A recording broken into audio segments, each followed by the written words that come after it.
북한이 장성택 파를 확실히 제거하기 위해서 북한의 특구조 나선 특별시에 사상 최대 규모의 검열단을 파견했다고 합니다. 이 와중에 중국은 10만 명을 북한과 중국의 접경 지대에 보내서 대규모 군사훈련을 강행했습니다. 중국도 김정은 체제가 불안하다고 느끼고 있는 것 같습니다. 확실합니다. 고영한 전 북한 외교관 모시고 이야기 들어보겠습니다. 안녕하십니까? 이제 장성택계를 다 이제 지금 숙청하려고 행정부 인원들 이런데 다 지금 하나 둘씩 좀 잡혀가고 있습니까? 어떻습니까? 제가 여러 번 말씀을 드렸는데 어떤 종파, 분파 분자들을 잡아갈 때 북한이 한꺼번에 잡아가는 적이 없습니다. 이제까지 보면 충격이 너무 크니까 몇 명씩 하루에 몇 명씩 그렇게 잡아가는 거거든요. 그러니까 지금 행정부 조직은 거의 와해.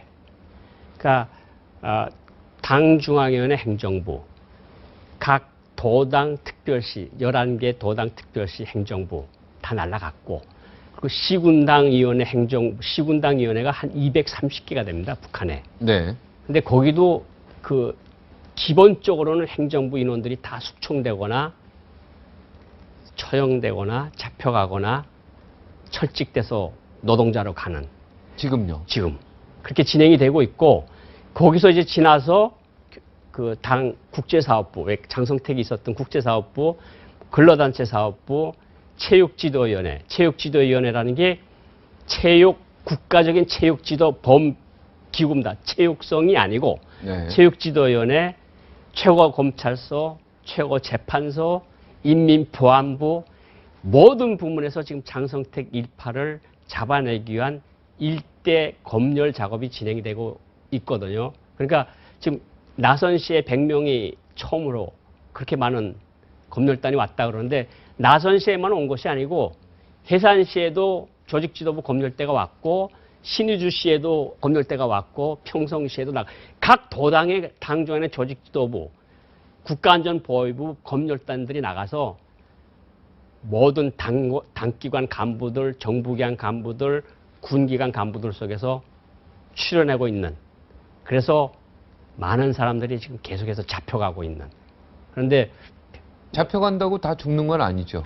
잡혀간다고 해서 다 죽는 건 아니지만, 거기서 이제 주동분자는 잡아서 처형을 하는 거고, 거기 이렇게 좀 따라다닌 사람은 수용소 보내는 거고, 그냥 밥 몇 번 같이 먹었던 사람들은 그냥 철칙시켜서 저기 멀리 임산사업소 벌목공으로 보내거나 탄광의 노동자로 보내거나, 그런 작업들이 지금 계속 진행이 되고 있는데, 제가 한 가지 말씀을 드릴게요. 제가 경험을 한 말씀을 드리면, 제가 평양 외고 혁명학원이라는 것을 다녔거든요. 근데 1967년도에 갑산파를 제거를 합니다. 그리고 갑산파가 사실은 김일성을 가장 지근거리에서 그렇죠. 그러니까 모셨던 사람들인. 김일성 정권이 러시아파, 중국파, 국내파가 갑산파입니다. 그리고 빨치산파, 소위 그 4개 파로 구성돼서 조선민주주의인민공화국이라는 것을 세웠고, 노동당이라는 걸 세웠는데, 거기 하나 더 있습니다. 남노동파. 거기서 제일 만만한 게 남노동파니까 박헌영을 비롯한 남노동파를 제일 먼저 쳤고, 그다음에 러시아, 소련파하고 중국파를 쳤고, 67년도에 갑산파를 치는데, 저희 외고 혁명학원, 여기 외고 비슷한 겁니다. 그거를 북한은 1962년도부터 이미 만들어서 영재교육이라는 걸 소위 실시를 했는데, 저희 학급에 12명이 있었어요. 불업과에. 12명이 있었는데, 어느 날 갑자기 공부를 하는데 딱딱딱 두들깁니다. 그럼 들어오면 교무처 선생님이 들어오세요. 그러면 누구 일어나세요. 오세요. 그럼 나갑니다. 그럼 우리가 처음에는 어떻게 생각을 했는가 하면, 저 친구 아버지 따라서 어디 가족 휴양을 가는가 보다. 주울 온천이나 왜 정치 좋은데 그런 경우가 많았거든요. 한 보름씩 휴가를 갔었어요. 1년에. 근데 또 한 달쯤 있다 어느 학생 나오세요. 또 나갔어요. 근데 그 친구가 15일 있다가 돌아와야 정상인데 안 돌아옵니까? 안 돌아오는 거예요. 근데 처음으로 불려간 친구는 아버지가 당중앙위원회 국제비서 굉장히 셌죠. 네. 국제비서 아들이 박모모가 불려갔고, 그 다음에는 여학생인데 중앙피부성 병원 원장인데 서울대 병원 의사를 했다가 월북한 사람입니다. 50년 전쟁 때.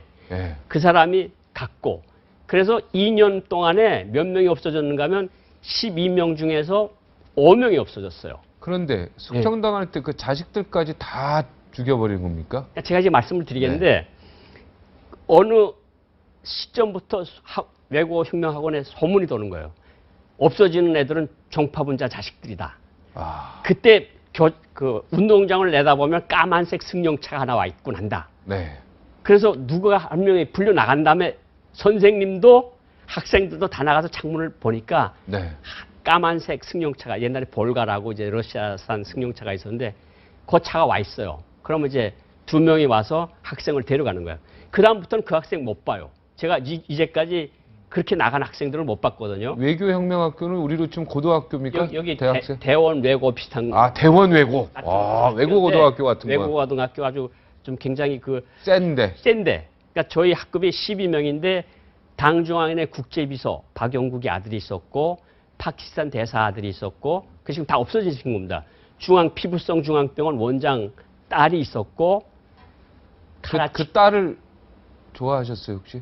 아니 그거는 뭐 그건 아니고. 아주 옛날 조그만 때라. 아, 그런데 조그만 때. 정말 무섭게 시작하는 거예요. 어느 순간부터 저희 아버지도 개성시민위원회 위원장을 했거든요, 그때. 예, 막 나도 떨리는구나. 저희 아버지도 또 혹시 잡혀가는 거 아닌가? 계속 불안한 거죠. 근데 그렇게 잡혀간 사람들이 종파 가족들이 15호 수용소에 가는 게 아니고 그건 여독 수용소는 일단 들어가서 잘만 하면 나올 가능성이 조금 있는 수용소인데 이렇게 간 수용소 사람들은 화성 수용소라고 청진해. 죽을 때까지 거기서 나오지 못하거나 들어가자마자 처형되는. 그래서 3대가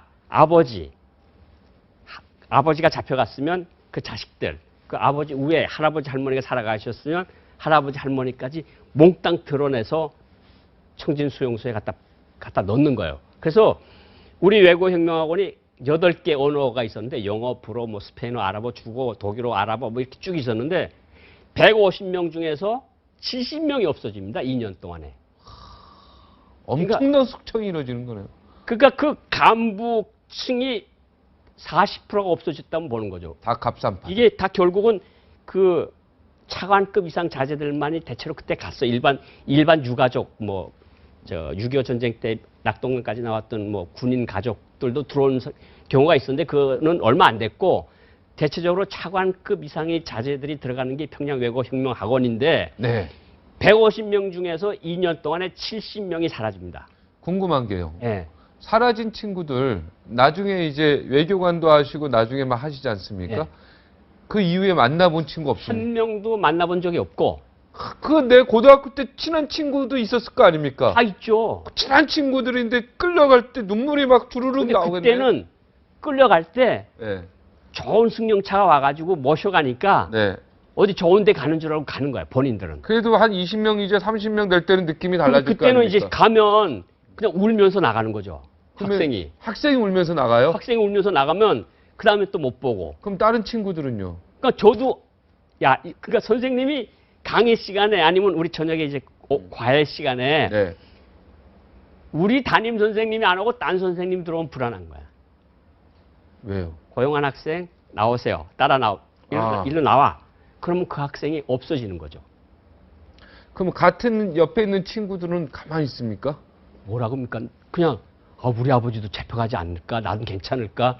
이런 거를 계속 한 게 2년이 갔어요. 2년. 선생님 이 애 살려주세요 이렇게 안 돼요? 그거 안 되는구나. 평양 가서 한 보름이라도 살아보시라니까. 그런 게 말이 안 된다니까요. 전혀. 그러니까 그냥 같이 그럼 친한 친구가 떠날 때는 눈물이 두루룩 나와야 될 거 아닙니까? 친구 입장에서. 눈물도 안 나와요. 겁이 나서. 그러니까 겁이 나서 눈물도 안 저 나와요. 아이가 잡혀가는데 내가 울면 동조한다는 거 아니에요. 그러니까 나는 외면을 해야죠. 그게 평양입니다. 내 친한 친구가 풀려서 가는데 얘는 이제 나 죽었구나 생각하고 눈물 흘려서 가고 예. 옆에 친구들은 외면. 그냥 가만히 있습니까? 이러고? 정적이죠. 그리고 나간 다음에는 또 창문가에 확 가서 전부 쳐다보면 창문으로 가서 또 쳐다보고. 2명이 와서 팔 잡고 가다가 이제 차에다 넣고 데려가고. 그때 사라진 친구들을 지금까지도 못 봤다. 한 명도 못 봤고 한 명도 살아났다는 소리를 그 어떤 소리도 들은 적이 없어요. 학생들이 무슨 죄가 있습니까? 아버지 잘못 만난 죄죠. 죄라면. 아버지 잘못 만난 죄. 그렇죠. 온 가족을 다 끌고 갔으니까.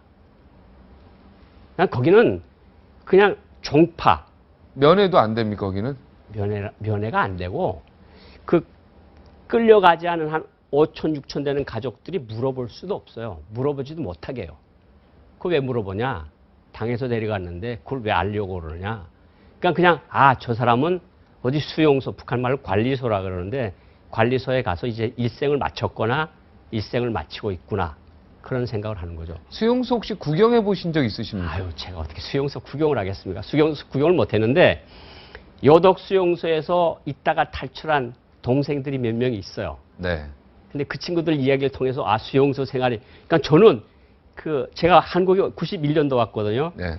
92년도, 93년도에 요독 수용소에서 온 친구들이 한국에 왔어요. 네. 그래서 그때 안기부에서 전화가 왔어요. 이렇게 요독 수용소에서 있던 젊은 친구들 네. 한국에 왔는데 한번 만나보겠냐고. 보내라. 그래서 우리 집에 와서 밥도 먹이고 그랬거든요. 네. 내가 뭐라 그런 줄 압니까? 그 사람들 보고. 뭐라고 했습니까? 독립투사다. 거기서 어떻게 살아나왔냐? 그 죽음이 고래서. 네. 그게 되게 궁금한 거야. 네. 그랬던 친구들이 아직 한국에 한 20몇 명이 있어요. 수용소 출신들이. 근데 그거는 요독 수용소 혁명화 구역. 다시 살아나올 수 있는 구역에 들어간 사람들이고, 네. 종파 분자들은 다시 살아나올 수 없는 완전 통제 구역. 완전히 한번 들어가면 못 나오는데 거기 갔다는 거죠. 그리고 지금 그 나선에 네. 100명이 갔다 그러지 않습니까? 네. 검열단. 각 도당에 지금 다 검열대가 나가 있는데 내 검열대 소리를 한 번 더 할게요. 네. 외교부에 있는데 다 모이라 그래서 우리가 모였댔거든요. 다 모였는데 우리 외교부 당비서가 나와서 내일부터 친애하는 지도자 김정일 동지의 지시에 의하여 조직 지도부 검열대가 들어옵니다. 있는 그대로 반성을 하고 조금도 숨기려고 하지 마세요. 만약에 당을 속이거나 그러면 끝이라는 걸 아십시오. 그런데 당 중간에 검열대가 50명이 들어왔는데 외교부 1,500명이 외교부 복도가 딴 때는 웅성웅성하고 활기 있던 봉투 40일 동안 검열을 했거든요. 그냥 누구 불려가면 또 걱정인 거야. 저 친구 또 가도 괜찮을까? 나 저 친구하고 평소에 이런 중국 개혁 개방 뭐 이런 소리로 하고 그랬는데 저 친구가 불려가면 또 나까지 끌려 들어가는 거 아닌가? 그러니까 북한에서 외교부나 아니면 당중앙위원회나 이렇게 좋은 부서에서 일하는 사람들이 먹는 건 잘 먹지만 마음은 한쪽으로 계속 두근두근 합니다. 지금 장성택 저렇게 처형되고 일당들 끌어가지 않습니까?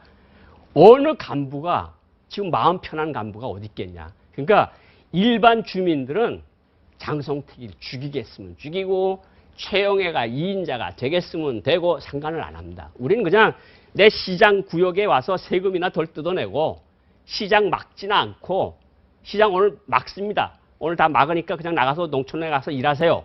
농촌동원 모내기 하세요. 네. 이렇게 하는 것만이 관심 있지.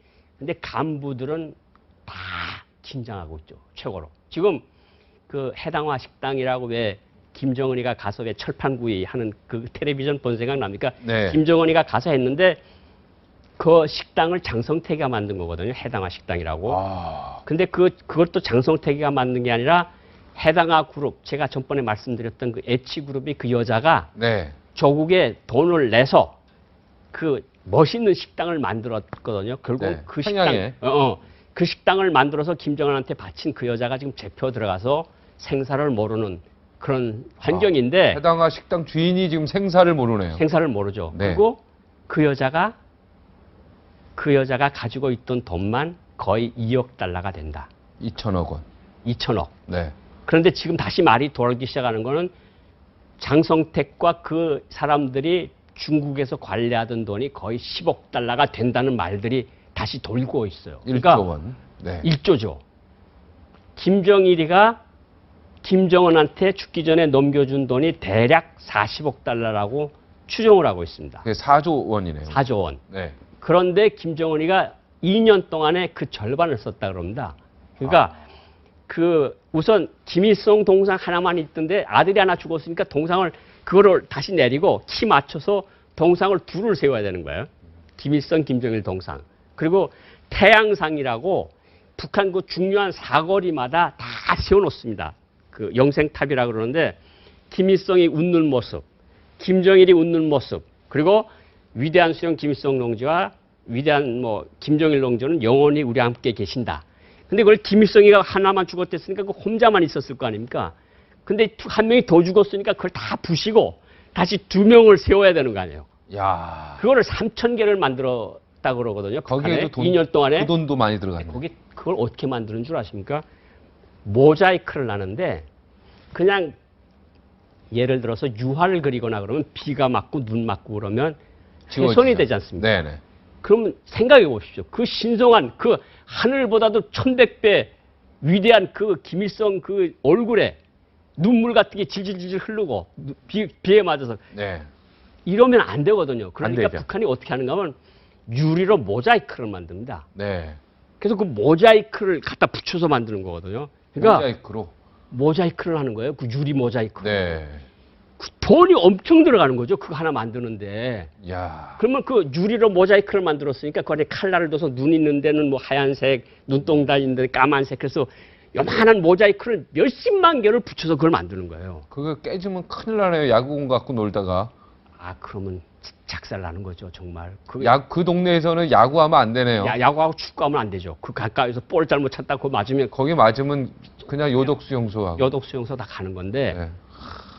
그걸 만들고 야. 동상을 만들고 교과서에 국어 교과서나 혁명 역사 교과서에 이제는 김일성이 웃는 초상화만 하나 있었는데 한 명이 또 죽었어요. 그러니까 네. 교과서를 다 회수해 가지고 그 뒤에 또 김정일이 웃는 것까지 다시 만들고 그러니까 온 나라가 그걸 다시 다 만들고 그러니까 우리가 무슨 소리를 하는 줄 압니까? 야, 이제 김정은이까지 죽으면 또 2명 동상 세웠던 거지 3명 세우고 김정은의 아들이 또 죽으면 4명 세우고 뭐 온 나라에 동상 만들어서 있고 사람들 살 데가 없을 거 아니냐 우리가 그런 소리를 하는데 3,800개 있다면서요 아까. 그렇죠. 와 그게 그 영생탑이 그 모자이크가 3,800개.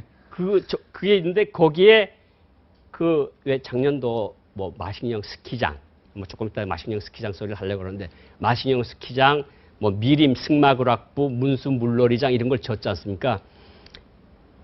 김일성 종합대학 교원 아파트를 제가 져줬다고 전번에 시간에 가서 말씀을 드렸는데 네. 한광상이라고 하는 김정은이 최측근인 당중앙의 부장이 책임지고 그 아파트를 지었습니다. 근데 그 한광상 부장이 그 건설 끝나고 다 김정은이 만족해서 왔다 간 다음에 그랬다는 거 아닙니까? 다시 우리 부서 보고 이런 집을 치라 그러면 우리 못 줘. 돈이 없어. 아. 그랬다는 거 아닙니까? 그런데 김정은이가 엊그제 평성 과학단지가 있습니다. 네. 과학단지에 가서 야 올해 10월 10일까지 무조건 과학자들한테 세계 최고의 집을 지어줘. 아. 그러면 지금부터 언 땅을 까가지고 네. 이 기초를 하고 아파트를 10몇 동을 지어야 되는데 그 짓기가 그렇게 쉽겠습니까? 우리나라 같이 모든 게 보장된 나라도 결국 10월 10일 날 맞춰서 개통을 하라는 건데 지금 1월 15일, 14일 그때 갔댔으니까 이제 9개월도 안 남았네. 9개월도 안 되는데 아파트 10동을 지어야 되는 거야. 근데 그게 제대로 지어지겠습니까? 날림이고 부실일 수밖에 없거든요. 거기에다가 이제 다연장 로켓을 계속 지금 현대화하고 있고 그것을 많이 지금 휴전선에 갖다 깔고 있다는 거 아닙니까?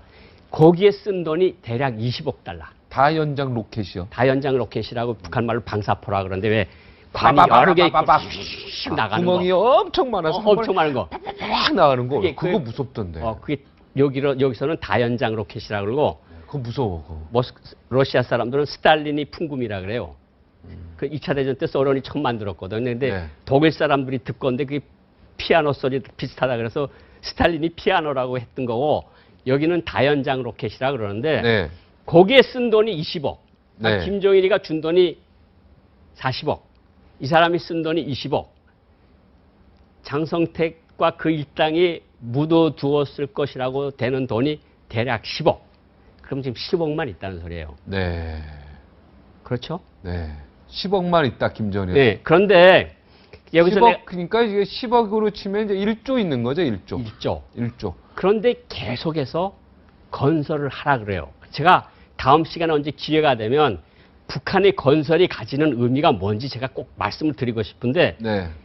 북한에서 독재자들은 스탈린도 마찬가지였고 집을 아주 대기념비적 건축물들을 짓는데 그렇게 휠이 꽂혀 있어요. 네. 내가 이런 업적을 남겼다. 이걸 후세에 알리고 싶은 거야. 네. 그래서 지금 그 건설들이 계속 진행되고 있고 올해가 건설이 해입니다. 김정은이가 이야기한 거. 북한이 돈은 요만큼밖에 없는데 써야 될 때는 너무 많다는 거죠. 그리고 다시 간부들 숙청을 이야기에 돌아오면 내가 언제 잡혀갈지 모르는 거예요. 모든 사람들이. 그러면 간부들이 극도의 스트레스를 받는다고요. 그렇지 않겠습니까? 당연하죠. 그리고 김정은이가 어느 지역에 갔어요. 그리고 어느 수산기지에 갔어. 근데 자기가 보니까 수산기지에서 일하는 어로공들, 어부들 집이 너무 한심해. 그럼 같이 간 사람한테 야 어부들 집 줘줘. 이거 언제까지 줘? 기한을 꼭 정해줘요. 아, 그러면 그 사람이 또 군대들이 받아줬고 막 그러지 않습니까? 기가 막히죠. 내가 이 집을 10월 10일까지 짓지 못하면 나는 총살될지 어떻게 될지 모르는 거야. 무슨 돈을 어떻게 줘요, 저걸? 젊은 지도자가 저 친구가 어떻게 할지 모르는 거야. 그러니까 스트레스를 극도로 받는다는 거예요. 그러니까 정책 과제가 남발이 되고 언제 또 장성택이 일파를 친다고 자기 잡아갈 줄도 모르고 그러니까 김정일 때에 비해서 받는 스트레스 강도가 적어도 2, 3배는 세다. 그러면 사람이 무슨 생각을 하겠습니까? 약한 사람은 자살을 할 거고. 강한 사람은 한번 붙어보자. 한번 붙어보자 할 거고. 제가 그래서 김정은 정권이 김정은이 홈차 나라 통치하는 거 아니거든요. 김정은이가 지시를 하면 간부들이 움직여서 나라를 통치해 나가는 거 아닙니까? 네. 백성들은 상관이 없다 그겁니다. 근데 백성들은 상관이 없어도 간부들, 북한을 움직이는 간부들이 극도의 스트레스를 받고 있으니까 어느 날 야, 나 못 참겠다 정말. 그래서 북한이 위험하다. 그게 말을 할 수가 있는 거고 제가 한 가지 여기서 더 첨부를 하면 작년도 12월 12일 날 장성택이 처형됐을 때 김정은이가 그런 이야기를 했다 그래요. 주동분자만 치고 나머지는 관대하게 용서해 주라. 그게 12월 중순 얘기인데 네, 이제는 1월 달에 나와서 뿌리까지 다 흙까지 다 털어서 없애라. 아, 그렇게 얘기했대. 말을 바꿨네요. 말을 바꿨죠. 야, 그러니까 주동자만 치라고 했다가 이제는 뿌리까지 다 쳐라. 뿌리까지 다 찾아내서 다 쳐버려라. 아, 큰일 났네. 그러니까 이 정책 혼선이 왔다 갔다 하니까 사람들이 극도의 스트레스를 받겠습니까? 안 받겠습니까? 김정은이 그러니까 한마디로 지금 철부자 아닙니까? 그렇죠. 뭐가 뭔지 모르고 나이도 자기 말하는 대로 다 움직이니까 뭐 세상에 전자 오락실 같죠 지금. 전자 오락실 막 따다닥 가고 전자 오락실이죠 지금. 이렇게 하는 대로 다 이제 이걸 가만히 있겠습니까? 그런데다가 지금 경제적인 측면만 조금 다시 들여다보면 그 나라의 지하 자원을 헐값에 팔아먹었다 그러지 않습니까? 네. 그래서 지금 해산 광산, 동광산이 아주 유명합니다. 네. 해산 광산, 그 다음에 이 안주 탄광연합기업소, 평남 탄광연합기업소 같은데 수백 명의 검열단이 간 거예요. 야, 너 석탄을 헐값에 팔았어, 안 팔았어? 그걸 뒤지고 있는 거야. 그러니까 지금 북한에서 돈 크게 벌 수 있는 거는 지하 자원밖에 없어요. 네. 이 제조공업 자체가 없고 여기처럼 또 IT가 잘 돼서 그런 것도 없거든요. 그러니까 주요 그 동광, 금광, 석탄, 철광 이런 것들을 헐값에 먹었는지 안 먹었는지를 알아보기 위해서 당중앙위원회에서 조직지도부에서 국가안전보위부에서 지금 검열단들이 나가서 지배인 공장장 다 불러다 놓고 야, 너 얼마에 팔아먹었어 이거. 헐값이 아니야. 이걸 뒤지고 있으니까 석탄 수출도 다 중단이 돼 있는 거야. 그 동종광도 중국으로 나가던 동종광이 스톱이 된 상황이야. 중국도 화가 여기서 엄청나게. 그러니까 중국은 왜 너네 계약을 안 지키느냐. 그러니까 중국도 화가 나 있을 거 아닙니까.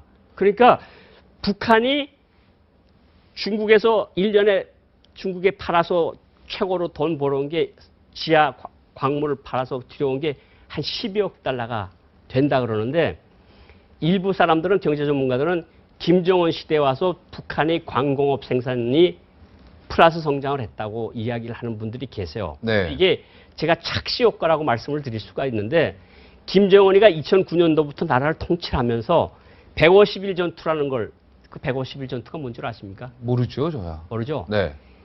전 당적으로 100일 동안, 70일 동안, 150일 동안 전투를 하라 그래요. 그러면 탄광에서 전투를 하라 그러죠? 네. 그러면 보통 때 150일 동안에 150톤을 생산을 했으면 네.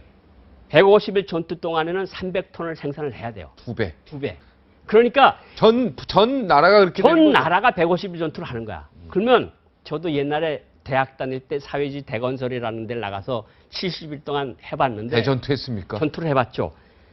3일 동안 자지 않고 콘크리트를 버무린 적이 있습니다. 이게 거기는 시멘트하고 모래하고 자갈하고 이렇게 이 기계가 없으니까 레미콘 차가 없으니까 북한은 삽질을 굉장히 잘하시겠네. 북한 사람들 북한에서 온 사람들 삽질 못하는 사람 없을 겁니다. 아, 삽질 잘해. 외교가 아닌데. 그럼요, 삽질 잘하죠. 야, 외고 대원외고 나왔는데 그래도 전혀 상관없습니다. 아. 그런데 150일 전투 같은 거 하면 무슨 현상이 생기는가 하면요. 같은 조건에서 생산량을 늘려야 되지 않습니까? 그럼 어떤 현상이 일어나는가 하면 파기 쉽고 매장량이 높은 데부터 파먹어요.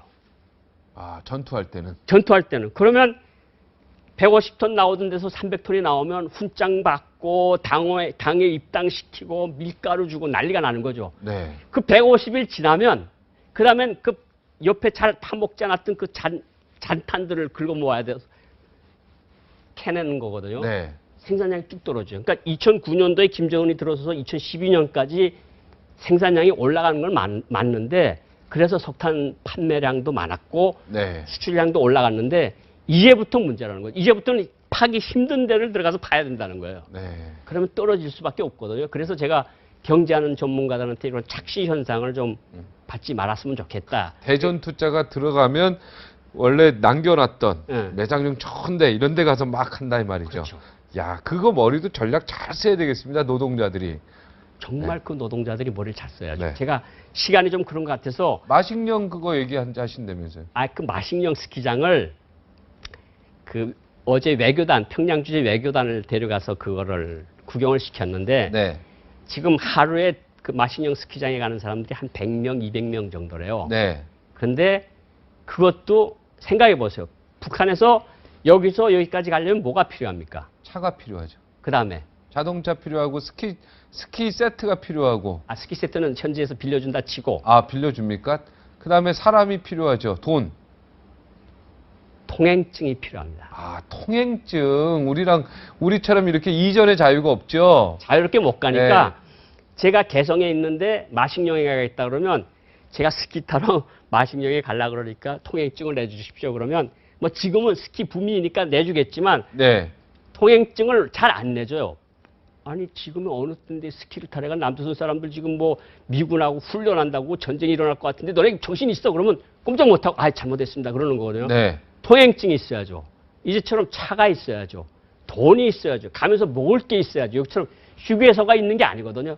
가서 일주일 동안 먹을 걸 다 만들어가지고 싸가지고 가야 되는 거 아닙니까? 스키는 잘 타네요. 저 화면 보니까. 저거는 저 우리나라입니까 저거는? 저거는 마식령 우리나라인지 맞죠? 북한인지 마식령 맞는 것 같은데 얼마 잘 탑니까? 저 북한이 맞습니다. 마식령 스키장이 맞는데 진짜 잘 타는데요? 선수들을 갖다가 언제 태우는 배워서? 거죠. 저거는 일반 사람들이 타는 게 아니고 네. 스키 상비군 애들을 데려다 놓고 태우는 거고 간부들이 박수 치고 그래서 네. 저 그림을 저렇게 김정은한테 보여주고 세상 사람들한테 야 우리 이렇게 지상 낙원이다. 옷도 얼마나 잘 입었어요. 야. 한국 사람 이상으로 잘 입은 거 아닙니까? 네. 그런데 일반 사람들은 뭐라 그러는 줄 아십니까? 일반 아니 사람들은 먹을 것도 없어 죽겠는데 통행증도 없는데 저기를 어떻게 가라고. 저거는 간부들이나 외국인들을 위한 거다. 이런 것들이 벌써 말이 돌기 시작을 하는 거거든요. 그렇죠. 저렇게 선수들만 저렇게 타는 걸 보여주면 안 되죠. 일반 애들이 막 타고 우리로 치면 스키장 가면 막 애기들도 그렇고 막 거기서 막 타고 그걸 보여야지. 진짜 타는구나 이렇게 하는 거지. 막 선수들 이거만 타는 거 그게 연극을 못 하네. 잘 홍보를. 저거 스키 한 번 타는데 35유로랍니다. 네. 35유로면 얼마입니까? 한 40달러. 그러니까 4,000원. 우리 돈으로 한 4만 원인데 4만 원. 4만 원인데 우리 네. 돈으로 네. 북한 돈으로 치면 1달러가 그 9,000원 정도가 하니까 네. 그 40불 정도 하면 36만 원. 못 가죠, 저건. 36만 원, 한 달에 월급을 7,000원 타는 사람들이 36만 원짜리를 어떻게 가서 탑니까? 제가 좀 빨리빨리 진행을 네. 하겠습니다. 네. 죄송합니다. 그 다음 이제 할 말이 너무 많아서